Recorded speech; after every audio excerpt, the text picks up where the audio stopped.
எல்லாருக்கும் வணக்கம் சொந்தங்களே. இன்றைக்கி காட்டுக்கே காலையில் எழுந்திரிச்சோன்னே வந்துட்டோம். ஏன்னா இன்றைக்கி நேற்று நைட்டு நல்லா மழை பெஞ்சுது, பயங்கரமான காற்று. பாருங்கள், காலையில் பார்த்தா எவ்வளோ வாழை மரங்கள் எல்லாமே உடஞ்சி போச்சு.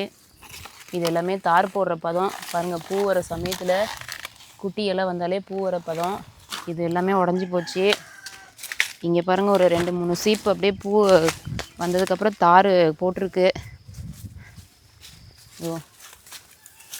நேற்று நேரம் நல்லா நின்றுட்டு இருந்த செடிகள் எல்லாமே இன்றைக்கி அப்படியே ஒடிஞ்சி பூவோடு காயோடு எல்லாம் வாடி கிடக்குது. என்ன பண்ணுறது?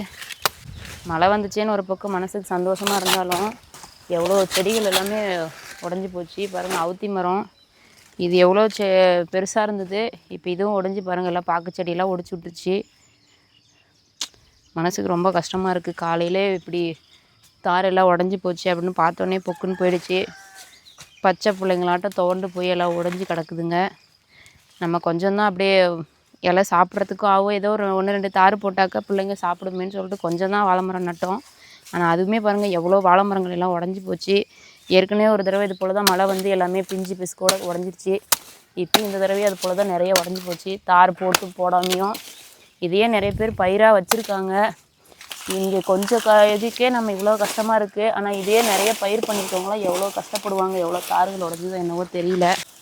எல்லாம் முட்டு கொடுத்து வச்சுருந்தோம், சாஞ்சி போச்சு. ஐயோ கடவுளே! இது பாருங்கள், இன்னும் நல்லா முத்தணும். அரைக்காய் தான் இருக்குது. இதை மண்டிக்கு கொண்டு போனாலும் வாங்க மாட்டாங்க.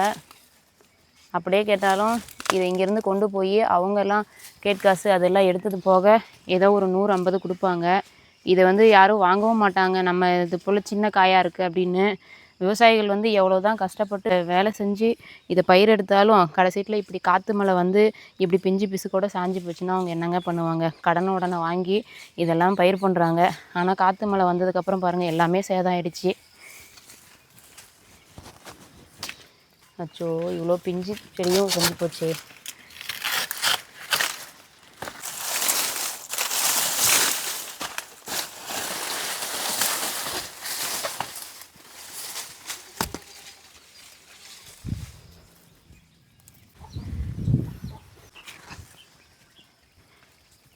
காற்று அடித்தாலும் அடிச்சிச்சு, பயங்கர காற்றுங்க. எங்கே நம்மளும் தார் ஷீட் அட்டை தான் போட்டிருக்கோம் காட்டில், எங்கே தூக்கி வீசிடுதோன்னு அப்படியே உயிரை கையில் பிடிச்சிக்கிட்டு பிள்ளைங்க வேற பயந்துட்டு இருந்தாங்க அவ்வளோ காற்றுல. ஆனால் மழை என்னமோ லேசான மழை தான். ஆனால் வந்த காற்றுல பாருங்கள், எவ்வளோ வாழை மரங்கள் எல்லாமே உடஞ்சி போச்சு. இன்னும் மாமரத்தை போய் பார்த்தா தான் தெரியும். போன வருஷமாவது நிறைய மாங்காய் இருந்துச்சு. இந்த வருஷம் அடித்த வெயிலில் காணல் தாங்காமல் டெய்லியும் ஒரு குண்டா கொட்டி போயிடும். இந்த தடவை என்ன பண்ணுதோ தெரியலன்னு பார்த்தோம். இப்பயும் பாருங்கள், இந்த காற்றுல அங்கே எவ்வளோ மாங்காய் கொட்டி கிடக்குதோ தெரியல. கடவுளே! பாருங்கள், போன வருஷம் நிறைய காய் பிடிச்சிருந்தது. இந்த வருஷம் மழையும் கம்மி தான், வெயிலும் அதிகமாக அடித்ததில் வச்ச பிஞ்சுகள் எல்லாமே கொட்டி போச்சு. சரி, இருக்கிற கொஞ்சம் மாங்காயும் பிள்ளைங்களுக்காவது ஆகுமேன்னு பார்த்தோம். பாருங்கள், எத்தத்து சொட்டு மாங்காய் எல்லாமே காற்றுல கொட்டி போச்சு. இன்னும் பொறுக்குன்னா ஒரு பெசன் காயே வருமாட்டுக்கு. இது சந்தைக்கு கொண்டு போனாலும் வாங்க மாட்டாங்க. ஏன்னா இப்போ காற்று மழைங்கிறதுனால இன்னும் நிறைய பேர் இந்த மாதிரி மாங்காய் மரம், வாழை மரம் எல்லாமே சாஞ்சு கிடக்கும். அதில் எல்லாமே கொண்டு கொடுத்தாங்கன்னா இது எவ்வளோக்கு? ₹1 ₹2 கேட்குறது கூட கஷ்டங்க. விவசாயிகள் இப்படி இருந்தால் எப்படி தான் முன்னேறது?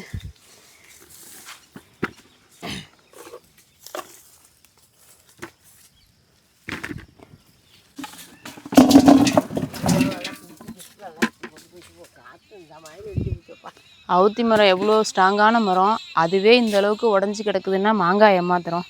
எல்லாம் உடஞ்சி போச்சு. இந்த தடவை ஒடிக்கலாம். இந்த ஆட்டுக்குட்டிக்கு உடச்சி போட்டுக்கலாங்க. பாருங்கள், காலையிலே சூரியனும் சுட்டு எரிக்கிறாரு. மாங்காயும் எல்லாம் அப்படியே வெம்பி போன மாதிரி போய் எல்லாமே கொட்டி போயிடுச்சு.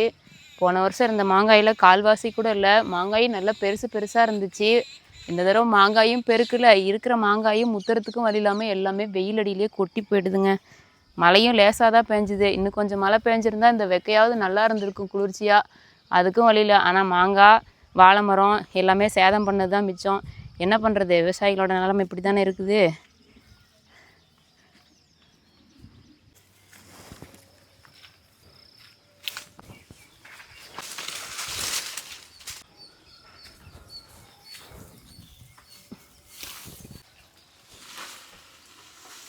தம்பி, பார்த்து பொறுமையாக எடுத்துகிட்டு போ சாமி. எல்லாம் இன்னும் கொஞ்ச நாள் இருக்க வேண்டிய தார் பிஞ்சு பிசுக்கோடு எல்லாம் அந்த காற்று மழை வந்த பாடு இல்லை, பாக்கு செடி தான் காஞ்சி போய் கிடக்குது. ஆனால் காற்று வந்து எல்லாத்தையும் சாய்ச்சி விட்டது தான் மிச்சம். இன்னும் கொஞ்சம் மழை பெஞ்சிருந்தா பாக்கு செடி குச்சி செடின்னு எல்லாம் செடிகளாவது நல்லா இருந்திருக்கும். ஆனால் மட்டை மரலியெல்லாம் சாய்ச்சி விட்டது தான் சேதாரமே தவிர மழை ஒன்றும் பிரயோஜனம் இல்லாமல் பெஞ்சிருக்குது. பார்த்து இறங்குனே, இந்த கைத்தை பிடிச்சி இறங்கலாம்ல. மட்டையெல்லாம் அடித்த காற்றுல பாருங்க நல்லா கலண்டு போய் கிணத்துக்குள்ளேயே விழுந்துருச்சு அடுக்குது. ஐயோ, என்றைக்கடா கிணத்துக்குள்ளே இறங்கி இதெல்லாம் எடுக்கிறது. தண்ணி இல்லைனாலும் கிணத்து நிறைய மட்டை தான் கிடக்குது அடுத்து. வாக்கண்ணு இந்த பக்கம் மீன் தண்ணிக்குள்ளே தான் இருக்கும் பாரு, எவ்வளோ மட்டை கிடக்குது. ஒரு வாரத்துக்கு முன்னாடி எடுத்து விட்டது. அதுக்கப்புறம் பாருங்கள் இன்றைக்கி தான் தண்ணி கொஞ்சமாக மேலே எட்டி பார்த்துருக்குது. இப்போ எப்பயுமே வாரத்தில் ஒரு நாளைக்கு எடுத்து விட்டால் ஒரு 10 நிமிஷம் ஓடுறதே பெரிய விஷயமா இருக்குது. ஆனால் மழை பெய்யல, காற்றடிச்சு எல்லா மரமட்டையும் கொண்டு போய் எல்லாம் போய் இதுக்குள்ளே கிணத்துக்குள்ளே கிடக்குது பாரு, எப்படி மட்டையாக கிடக்குது. என்னைக்கிடா இதை இறங்கி எடுக்கிறது.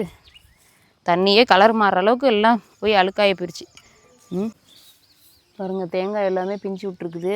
1-2 பிஞ்சு இருக்கிறதையும் இது என்ன தான் கடிக்குதுன்னே தெரியல, கடிச்சு எல்லாம் கீழே தள்ளி தள்ளி விட்டுருது. தேங்காய் மரம் வச்சு தேங்காயும் பிரயோஜனம் இல்லாத இப்படி ஆகிப்போச்சே. எவ்வளோ குரும்பி, நான் அங்கிட்டு வேறு நிறையா கிடக்குதுப்பா. என்ன தான் கடிக்கும் இப்படி. ஐயோ, தென்னை மரத்துலேயும் இப்படியா? எந்த பயிர் பண்ணாலும் இப்படி தான். எடுசாமி மாட்டேன் அந்த பக்கம். மகிழா, மகிழி 2 பேரும் பில்லு மேய வந்துட்டிங்களா உங்கள் அக்கா கூட? வா தங்கம், வா வா புளி பொறுக்கலாம் போடுறா பாப்பா. பாருங்க அடித்த காற்றுல எல்லா புளியும் கொட்டி மழையில் அப்படியே அந்த தண்ணியிலே ஊறி போய் கொல கொலன்னு நிற்கிது. எங்கடா பாதி புளி வீணாயிரு மாட்டுக்கு. மீன் தொட்டியில் தண்ணி நிற்காமல் என்ன பண்ணும்? அப்பா இவ்வளோ தண்ணி நிற்குதுடா. வாங்க அந்த புளியெல்லாம் பொறுக்கு சாமி சத்தை. காலையில் எல்லாம் மண் இல்லாமல் அலசி கொண்டு போய் வெயிலில் காய போடலாம்.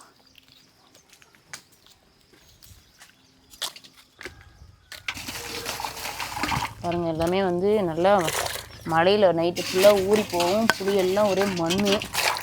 இதே நல்லா அலசி எடுத்தோம்னா பாதி புளியெல்லாம் கரைஞ்சி போயிடும், பாதி தான் தேரும். பாருங்கள் எல்லாமே அப்படியே ஊறி போய் கொதன்னு மண்ணோடு இருக்குது. அதுக்கு தான் இன்றைக்கி கழுவிட்டுருக்கோம். இதை கழுவி காய வச்சு எடுத்தோம்னா பாதி புளி வேஸ்ட் ஆயிரும். என்ன பண்ணுறது, இதையும் கழுவிட்டுருக்குறோம்.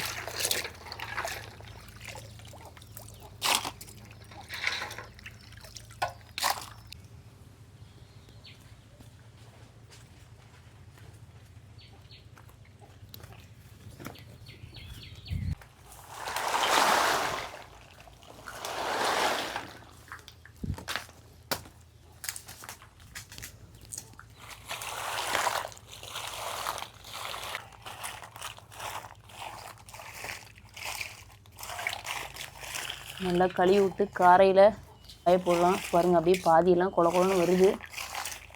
இதனால மண்ணாக இருக்குமேன்னு கழுவியாச்சு. சரி காயட்டும், அதுக்கப்புறம் ஆகிறத எடுத்துக்குவோம். அப்புறம் என்ன பண்ணுறது.